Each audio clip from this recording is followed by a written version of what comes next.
Jutaan tahun yang lalu, manusia berada di posisi paling bawah dalam rantai makanan. Predator, cuaca, dan penyakit semuanya merupakan ancaman yang memusnahkan spesies ini.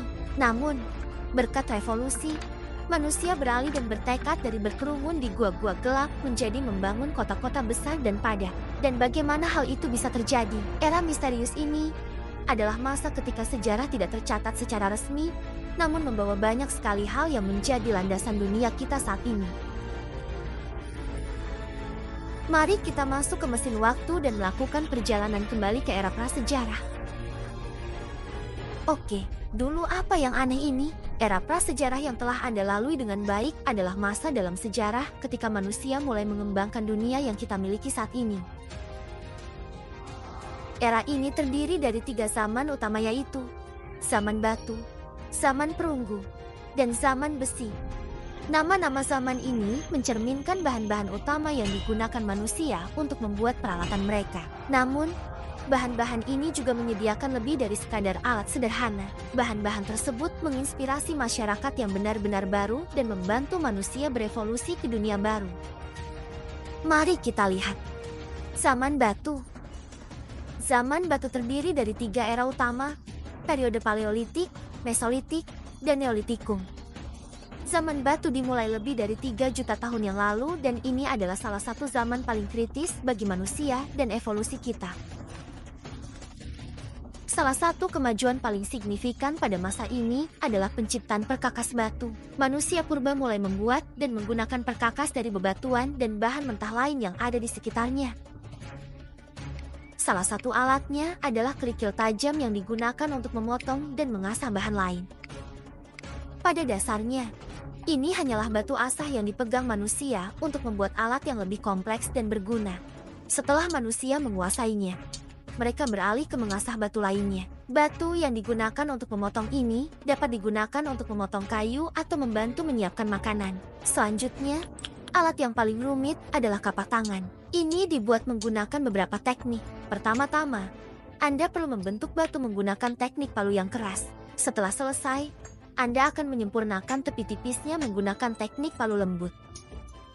Saat ini, alat-alat ini tampak sangat sederhana dan Anda dapat membuatnya sendiri hanya dengan melihatnya. Tetapi, jutaan tahun yang lalu, alat-alat ini memerlukan pemahaman terperinci tentang cara kerja batu dan bagaimana perilakunya dalam keadaan tertentu. Ya, ini sekali lagi kedengarannya sangat sederhana, tetapi dengan mengetahui hal ini di zaman batu, manusia membuktikan bahwa mereka telah membuat lompatan signifikan dalam fungsi otak dan pemecahan masalah. Inovasi besar lainnya pada masa ini adalah memanfaatkan api yang memberikan kehangatan dan perlindungan bagi manusia, sehingga memungkinkan mereka untuk memulai perjalanan mereka ke puncak rantai makanan.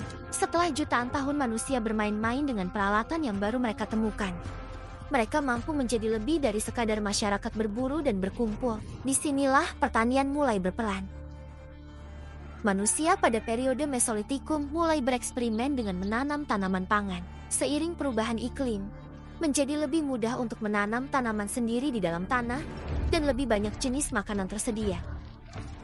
Pertanian juga membawa domestikasi hewan, kambing, babi, dan sapi semuanya memiliki manfaat bagi manusia. Mereka dapat digunakan untuk makanan, sandang, bahkan tenaga kerja. Sekarang, setelah pertanian dan domestikasi mulai berjalan dengan baik, hal ini membawa perubahan dalam pola pemukiman. Bukannya manusia nomaden berpindah dari gua ke gua. Mereka dapat mulai membangun rumah yang lebih permanen.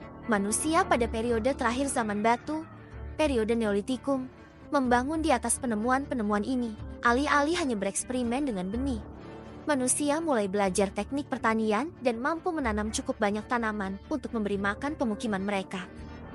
Periode ini membawa peralatan dan teknologi baru serta struktur sosial yang sangat berbeda. Dengan lebih banyak makanan dan pemukiman permanen, populasi melonjak. Hal ini menyebabkan pembagian struktur politik, kerja, dan lebih banyak lagi.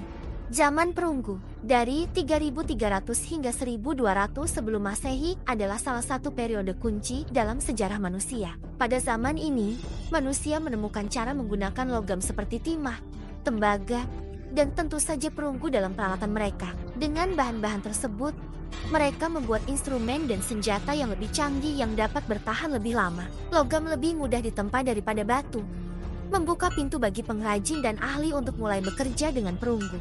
Mereka menciptakan seni yang banyak dicari dan memengaruhi budaya. Senjata dan baju besi terbuat dari perunggu memengaruhi bagaimana perang dilakukan pada saat itu. Namun, bahan perunggu bukan satu-satunya anak baru di blok. Roda diciptakan, membuatnya lebih mudah untuk memindahkan orang dan perdagangan perbekalan. Rute perjalanan antar pemukiman diciptakan, memungkinkan pemukiman yang berbeda untuk berbagi atau menjual sumber daya antara satu sama lain, memungkinkan peradaban untuk berkembang lebih cepat. Hal ini membuka jalan bagi urbanisasi dan diperkenalkannya kota-kota pemukiman di tempat-tempat seperti Mesir dan Yunani. Pada akhirnya, populasi begitu besar sehingga memerlukan semacam perencanaan kota. Hal ini menciptakan kota-kota. Masyarakat berevolusi, perdagangan lebih lanjut, administrasi, dan tulisan mulai berperan. Namun, semua ini tidak mungkin terjadi tanpa makanan. Selama zaman perunggu, kemanusiaan mulai mengembangkan teknik pertanian massal.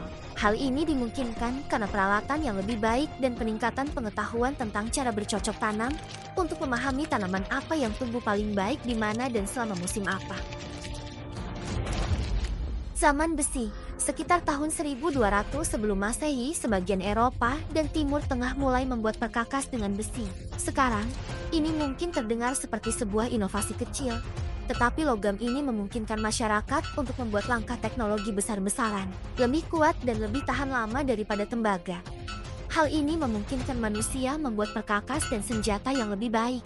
Seperti keberuntungan jika Anda berperang dengan baju besi dan senjata perunggu, dan harus menghadapi tentara dengan semua perlengkapan besi.